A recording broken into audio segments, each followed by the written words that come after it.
Welcome to all in the 5G mobile data, the beginning of AI Smart Society course. The first topic is the 5G concept and key technology and roles in the AI Smart City. Agenda of this topic is the 5G NR today and 5G key technical enablers in AI Smart Society, 5G connectivity through NTN for ubiquitous coverage. NTN means non-terrestrial network, and 5G use cases in the AI Smart Society.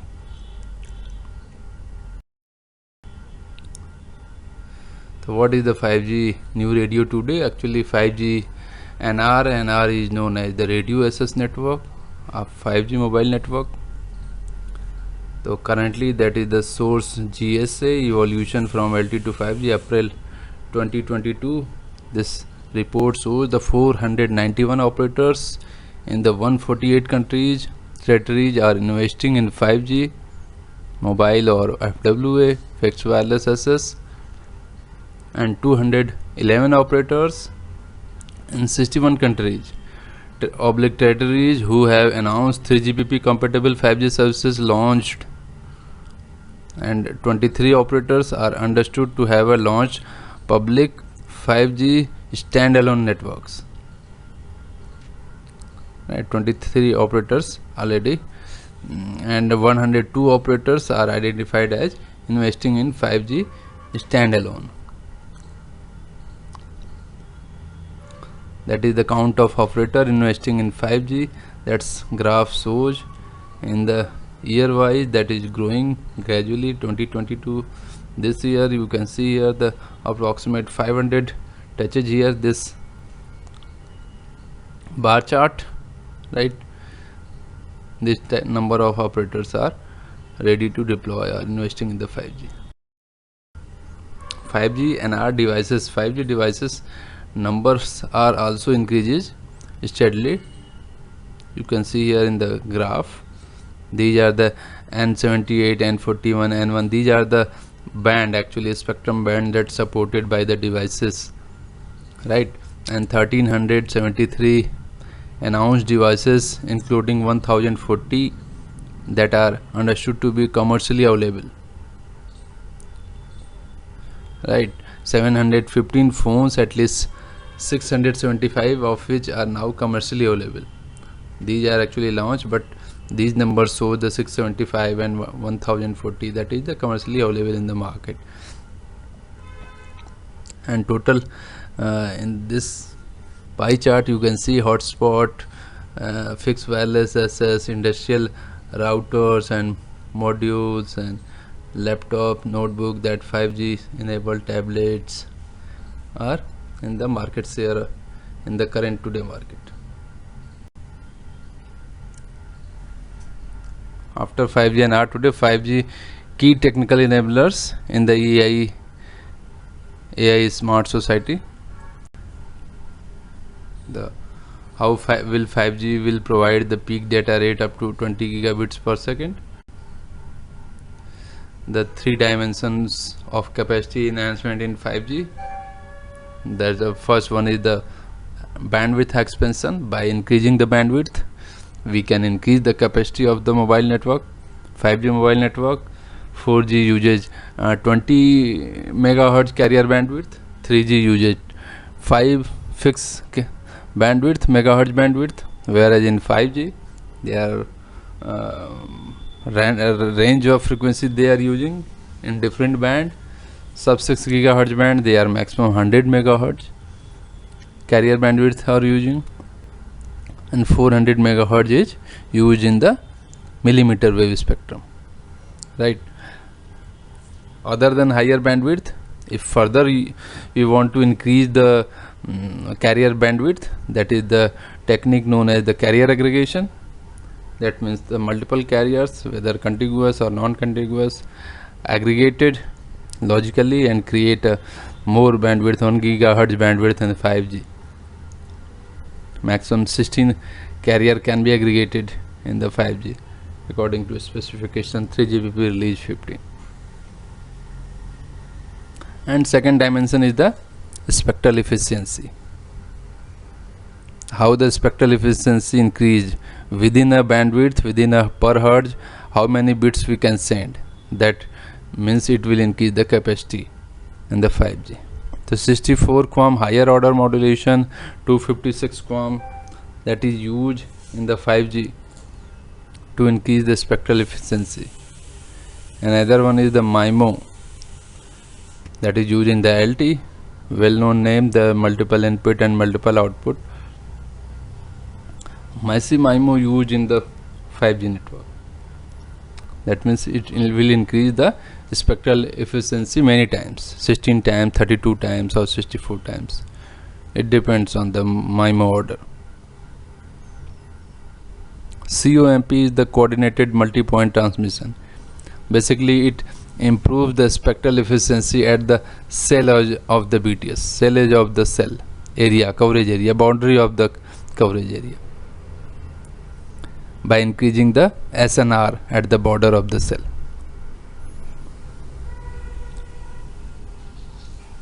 Third dimension is the cell densification.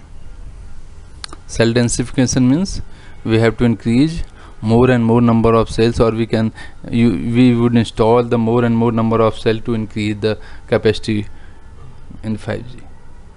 That is the cell densification. Many heterogeneous network relay, right? Many number of cells we can increase to increase the capacity. This is the very tedious task, and that involve the investment cost required to hire the sites and install the antenna, commission the antenna, take the permission from the local municipal corporation, right? Number of things is required for cell densification. These are the different bands. You can see here the 5G primary band and 5G extended band. That is the millimeter wave band is the extended band, FR2 band. It is also known as frequency range 2, and frequency range 1 is the primary band, means less than 6 GHz band. That means the C band and millimeter band is additional band that is added in the 5G network. These are the three bands showing: sub 3 GHz band, C band and millimeter wave spectrum. The low frequency band is good for the coverage. C band is the new NR frequency band. It is abundant spectrum resources and large cell bandwidth. And millimeter wave, of course, the new NR frequency band, largest cell bandwidth available in this. That is also known as the capacity band. Millimeter wave band is also known as capacity band. And disadvantage and deployment policy is also there. Initially the millimeter wave band is used only in the hotspot area to increase the throughput, and further after that in many other ways.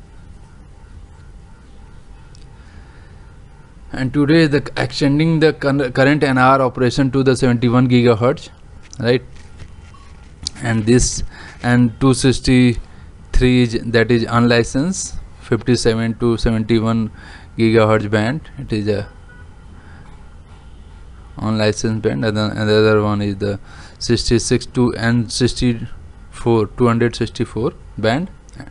That is the license band from 66 MHz to 71 MHz, right? That is the TDD band only. Operation duplex mode is the TDD.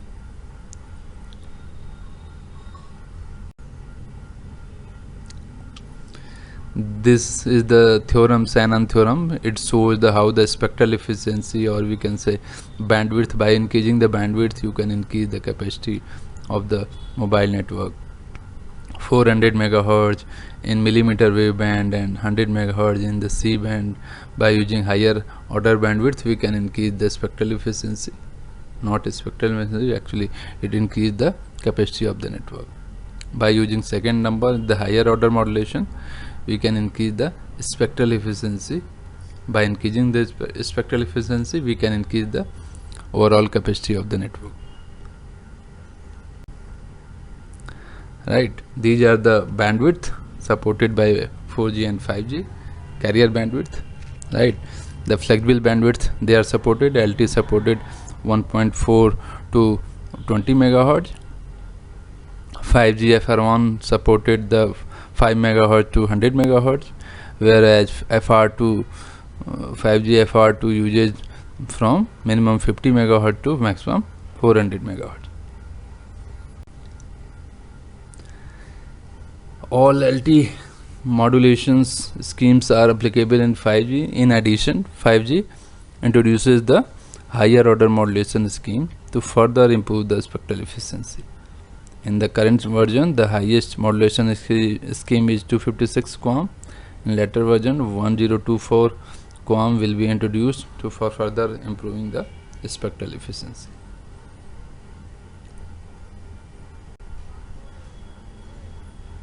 The higher order modulation also requires the higher SNR, signal to noise ratio.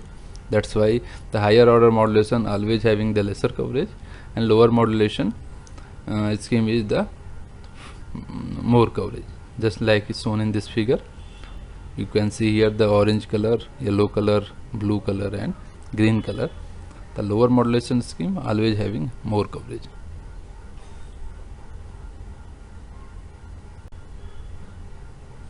And what is the massive MIMO? Basically, massive MIMO creates the large number of radio links between base station to mobile. That's why increase the number of times the total capacity by increasing the number of radio channels, number of wireless link, you can say. That's why multiple input and multiple output. Beyond 16 cross 16, from 16 cross 16 to 32 cross 32, 64 cross 64, all the order, MIMO order is known as massive MIMO according to 3GPP.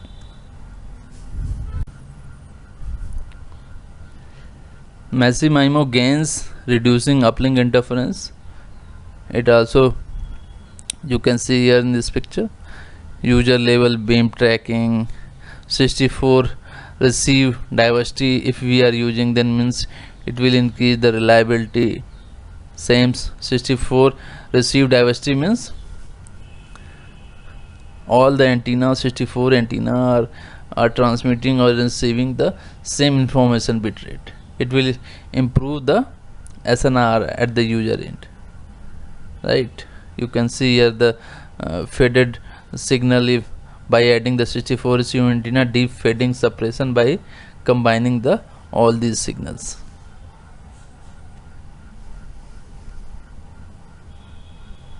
Right.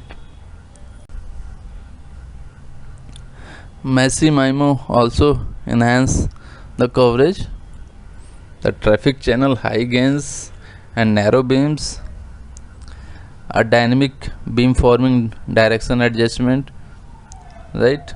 And broadcast channel, it is a high gain and narrow beam. Scenario based beam shaping. Scenario based means depending on the user's location. Key architectural consideration when milliseconds matter, when latency is very low, required latency is very 1 millisecond. These are the base station architecture. You can see here the two unit is there basically in the radio access network, and right hand side is the core network, the baseband unit and advanced antenna unit, or you can say antenna plus RRU, right?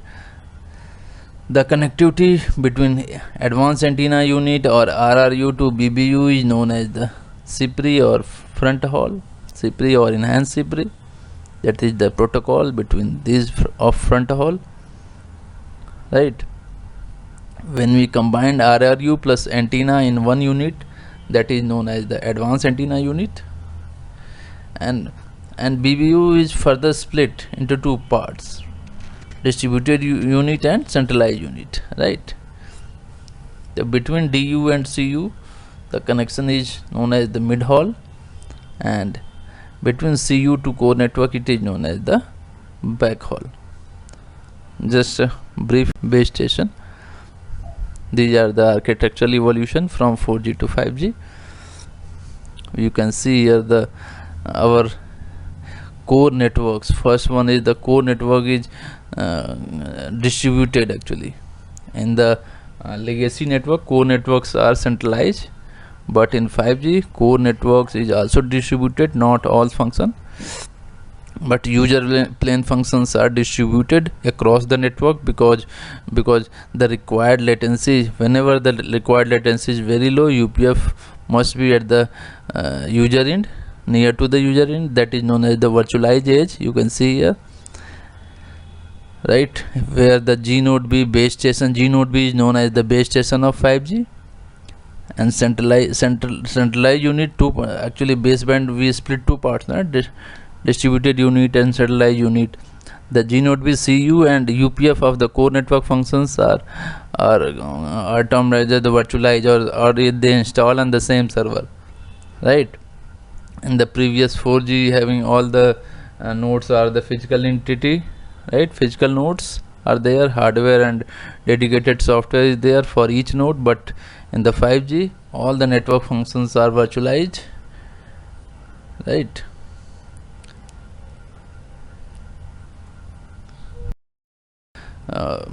How the latency further improved?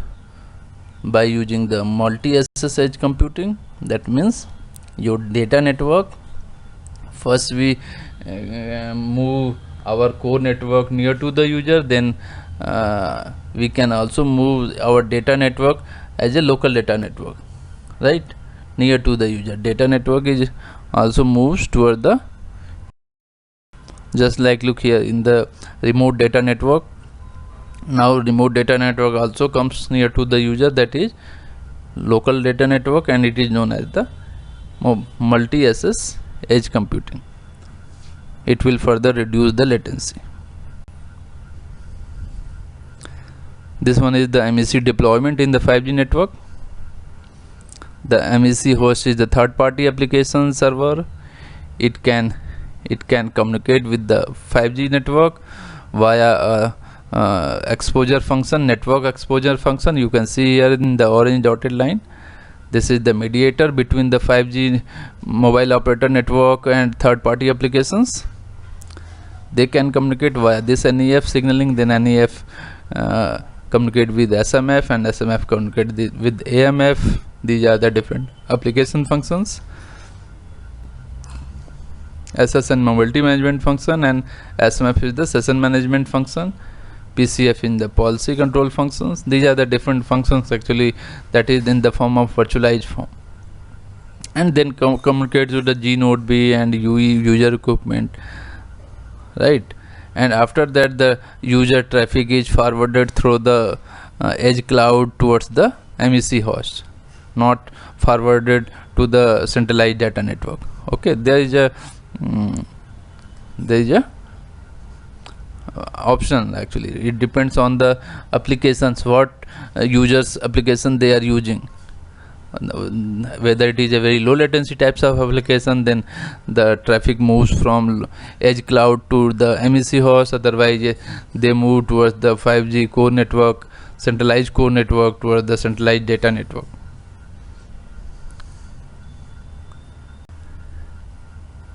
These are the some important functions or capabilities of the 5G core network. It separates the control and user plane data completely. That's why it is a possible for virtualization and orchestration, cloudification, and it is also common access to 5G and non-3GPP. That means 5G core network is a access agnostic network. All the access network, whether it is 3GPP or non-3GPP, all supports by this 5G core network.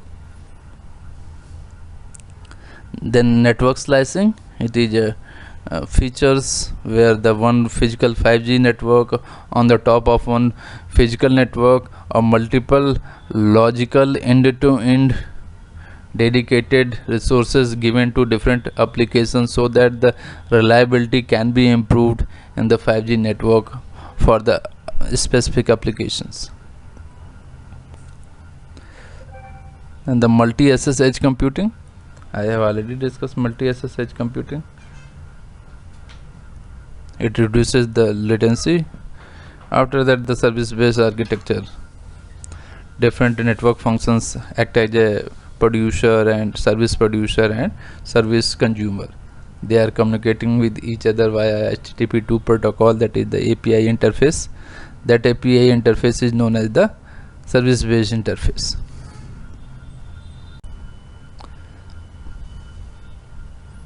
The CUPS architecture I have already discussed. With the help of control and user plane separation, right? The separation of user plane are distributed now for the low latency applications, and control planes may be deployed in the centralized location so that operation and maintenance can be easily handled, right? So there are different edge cloud and local cloud, central cloud, depending on the user applications. Actually, it is a very much flexible.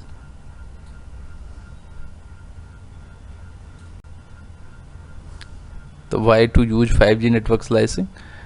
Basically, the 4G networks are share all the resources of 4G networks. There are no dedicated resources provided by the 4G network, but in 5G you can see here all the different applications are using the different, or you can say, dedicated resource. It will not, all the applications are not sharing the resource of 5G network. They are giving end-to-end dedicated resource of each application. Okay, one low latency applications resources are not given to any other mobile broadband or massive connections types of applications resources.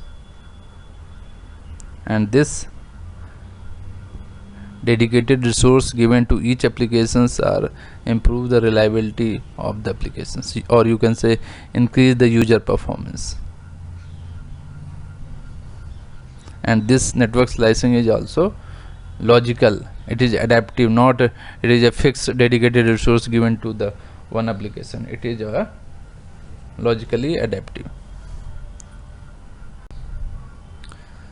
The different new air interface technology is used to reduce the latency. That is the flexible frame structure, self-contained slot, grant fee scheduling, and device-to-device communication is used to reduce the air interface latency. And reduce capability devices when the connection density matters. How we can reduce the user equipment capability? The reduced capability for power, we can see here the using the less bandwidth, not 400 or 1 gigahertz bandwidth devices support only the lower bandwidth. It means it will consume the less power, right? And higher order modulation, they are not using half duplex FDD mode, they are using. That means the user equipments are capable only with one antenna and transmit or receive at the not at the same time. Okay, whether it is a transmit or receive, but not receive and transmit at the same time. That is the half duplex. But base station is able to transmit and receive at the same time, but user equipment is not able to. That means half duplex, right? Half means user equipment is not capable, but base station is capable to transmit and receive at the same time. And lower transmit power, the class may be reduced. Limited mobility handovers, it will reduce the power consumption by the user equipment. That means the more power saving means the life of the sensor and all other things will be more than 5 years, more than 10 years, right? And these are the triangles where it shows how the power can be consumption restrict. That first restriction from the hardware point of view, the lower power class maximum power can be limited, okay, from 2 watt, 10 watt, from 10 watt, 2 watt, 2 watt to 1 watt, right? Milliwatt we can restrict depend on the number, what are the devices, whether it is a sensor or any other device it is. Single antenna, multi antenna always requires higher power. So if we require UE power saving, then it will use the single antenna. Half duplex operation, I have already told you. The bandwidth restriction, if we reduce the bandwidth of the user equipment capability, it will less power consume. And other operational enhancement or enhance the mechanism and innovation, some of the relaxed measurements and adaptive bandwidth. And 5G uses the adaptive bandwidth parts, different bandwidth parts they are using. If they are not transmitting, user equipment are not transmitting any data, they latch with the smaller bandwidth parts, right, because of power saving. And also relaxed measurement, user equipment always measure the radio signals, depending on that the network handover and all other signaling take place, right. This measurement also can also be relaxed for this user equipment power saving types of sensor, types of device. Wake up signals is used to wake up call is there key. Many times they are in the sleep mode, only their signal comes, only that time they monitor the signals, whether any signals comes to me or any data comes for me or not. Operational enhancement, that is the discontinuous transmission, sleep mode, power save mode. These are the different modes by using which the UE power can be saved. And signaling reduction, cross slot scheduling can be used to enhance the power in the 3GPP release 16 and 17 further. So what is the non-terrestrial network? For the actually 5G core network supports all the SS network, whether it is 3GPP or non 3GPP. So unmanned aerial system, right, unmanned aerial vehicle, actually uncrewed we can say aerial vehicle, right.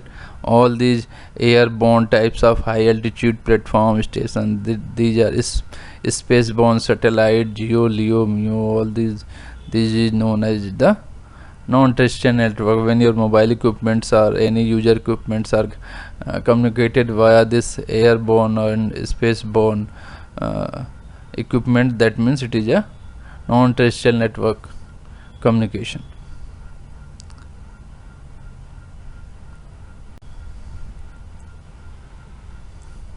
The platform for non-terrestrial network, that is the unmanned aircraft system, 8 to 50 km for HAPS devices.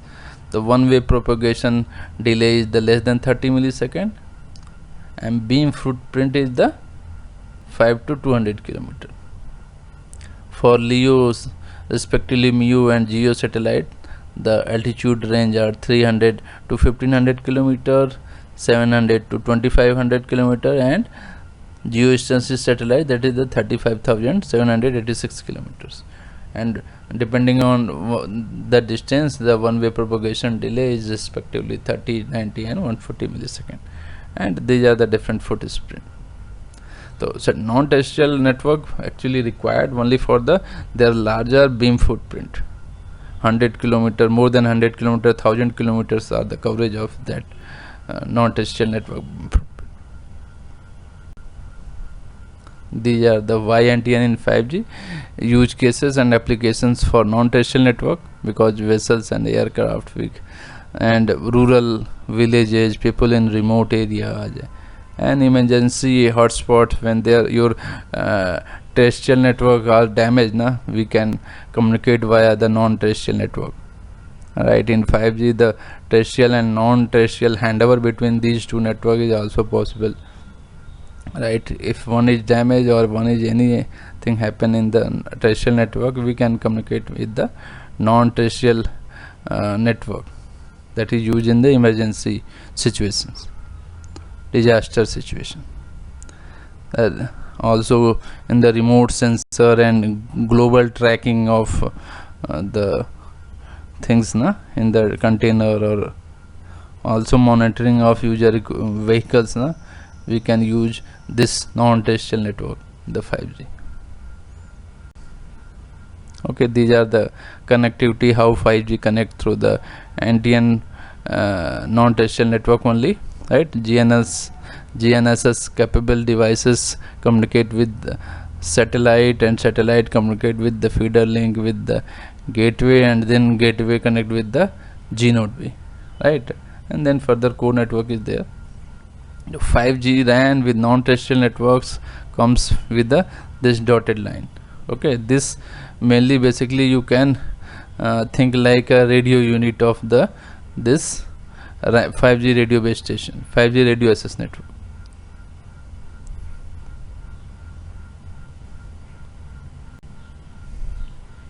The key differences is there in terrestrial and non-terrestrial network. The terrestrial network are used for the three types of application: enhanced mobile broadband, ultra reliable low latency, massive machine types of communication, whereas non-terrestrial network only supports the enhanced mobile broadband or massive machine types of communication. Low latency applications are not supported by non-terrestrial network, and also it only uses the sub 7 GHz spectrum, not using the millimeter wave spectrum. Okay, in the 3GPP release 17 basically. The bandwidth they are using up to the maximum 20 MHz in non-terrestrial network, but in terrestrial network you can use the up to 400 MHz.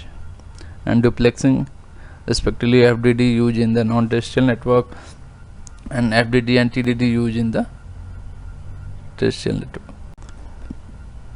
Also subcarrier spacing 50, 30 and 60 kilohertz are used in the non-terrestrial network, and also coverage, it depends on the satellite beam, whether it is a GEO, LEO or MEO.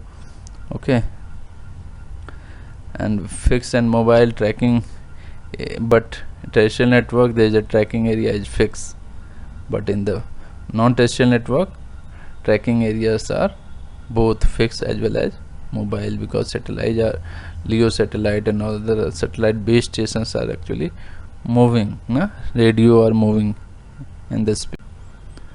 The 5G use cases in the AI smart society, these are the cloud XR. Cloud XR means all the headsets, cloud headset, AR VR means virtual reality and augmented reality. With the help of 5G, all the devices communicate via the cloud, because cloud requires very fast communication, very low latency. That 5G provides that very low latency. That's why the all the VR headset, AR headsets can communicate with the cloud. That's why their devices, their AR VR glasses becomes low cost and also becomes very light in weight, so that it will become the more popular.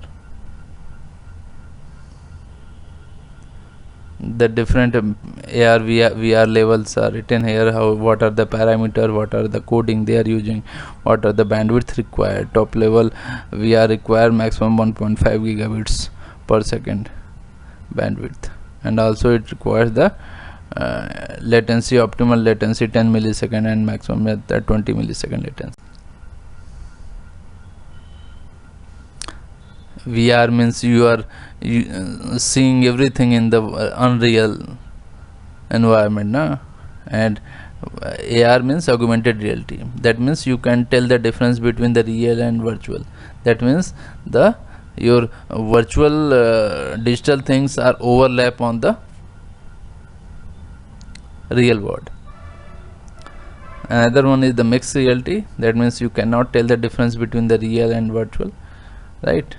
Both are existed, but visualization is so strong that you cannot distinguish between both of them. Two type of VR services is there. The 360 degree video, that means panoramic view. We can if you turn our heads left and right, there is no changes in the view, it look like you are sitting in the cinema hall or you are sitting in the stadium, right? You are similar types of experience you can feel from the home by using this headset and all this network using. Okay, and computer graphic VR, next one is this one is the panoramic VR, that is using 360-degree video in the home theater, live broadcast, right? But computer graphics VR, that is actually used in the, that is not a real video, it is a computer graphic generated video or images that may be used in the gaming scenario or social media, and also we can use in the education, right, in the designing of cars, right, designing of furniture, medical mind maze, like that.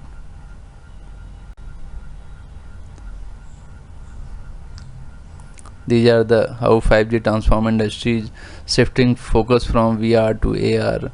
VR is the big entertainment but small scale business, whereas the AR is a small entertainment and a large scale businesses. AR is more likely to obtain a large market landscape with a small innovation, right? This picture shows what are the growth of from 2019 to 2023 of AR VR expenditure by the companies, that is the 10 times of expenditure is there.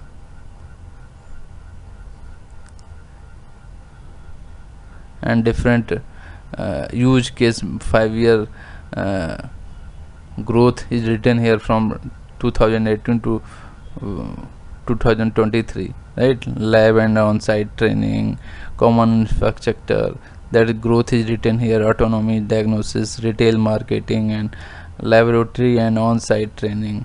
Education purpose, vocational education purpose is 183.4%. During the forecast this period, laboratory and on-site training, these are were the fastest growing use cases. These are actually projection, right? The cloud, virtual and augmented reality are similar, I have discussed already. All these cloud services, whether cloud services means your content is at the cloud side, not at the local side, right? It means in the cloud PC or cloud VR, cloud XR, the processor, software and storage are at the cloud side, right? Only the PC or your VR headset and AR headset, MR headset, only a very thin client, so that cost of that devices is very less, right? So that it will become more popular. I have already discussed the two types of services. Okay, the AR remote guidance, AR based connection between on-site and engineering remote experts, education and designing, we can use the 5G, the connect the on-site engineers and remote experts over the 5G network, plus expert platform, plus AR can widely use in the medical care, automobile and common and industrial maintenance we can use. Okay, 5G high bandwidth, low latency, enable the VR AR remote classroom also. Okay, our classroom education is the boring in the classroom, change from 2D 2-dimension scenario to 3D, where the contents become vivid and real life objects such as animal, plants, daily supplies, as well as any abstract or invisible content such as radio waves, magnetic fields, atom, geometry are intuitively displayed in the front of students to help them better understand the target. Students can interact and participate more in the classes and can associate the AR VR practices with the previous experience or knowledge to establish better understanding with the help of AR VR education, right? The cloud-based AR VR interactive teaching helps students to visually, acoustically and tactily participate in the courses that relate the situation requiring more than teaching to the natural phenomena and change the process of thing cannot be observed in the real life. Abstract concept and theories are presented to students in a visualized and intuitive manner, which helps students to learn more and improve the teaching efficiency. A remote on-site AR VR, similar thing is written here, the base station and MEC applications of that AR VR. but because it requires the lower latency, the higher productivity and operation efficiency, lower cost, accelerating the development of industrial internet and cloudification. 5G application in the healthcare industry, that is the mobile image reading, right, pre-hospital emergency treatment, remote consultation, asset management and patient tracking, remote surgery, AR VR teaching in healthcare, ICU wireless access.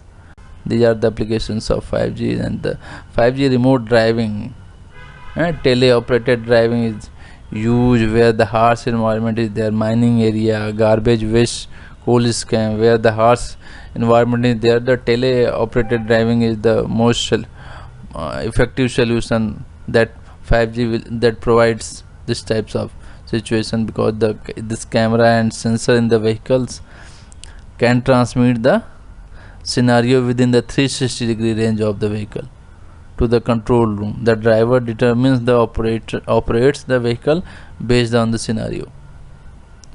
Okay, thank you to all.